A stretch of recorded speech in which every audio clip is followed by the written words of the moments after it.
एका ट्रकमध्ये गोमांसची वाहतूक होत आहे अशी इन्फॉर्मेशन मिळाली होती.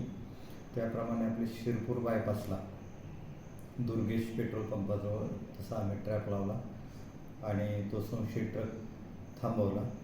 त्याची तपासणी केली तर त्याच्यामध्ये जनावरांचे कातडे मिळून आली. त्याच्याकडं चौकशी केली चालक आणि जे गाडीत लोक होते त्यांच्याकडं. तर त्याने असं सांगितलं की विजापूर, कर्नाटक आणि सोलापूर या ठिकाणावरून म्हशीचे कातडे आम्ही गोळा करून घेऊन चाललेलो आहे आग्र्यासाठी.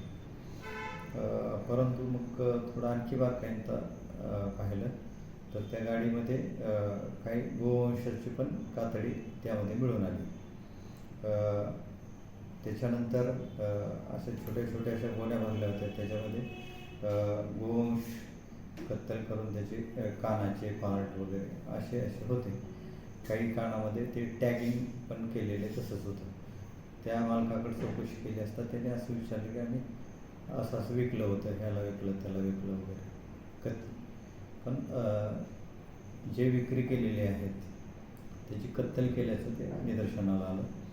त्यानंतर मग आम्ही आमचे सरकारतर्फे फिर्यादी घेऊन चोपडा शहर पोलीस स्टेशनला गुन्हा दाखल केलेला आहे. APIBचे तपास करत आहे. नक्की कुठे हे जनावरं कापली गेली, ही कुठे घेऊन चालली होती कातडी, याचा तपास चालू आहे. साधारण मुद्देमाल आणि ट्रक किती अमाऊंट आहे सर?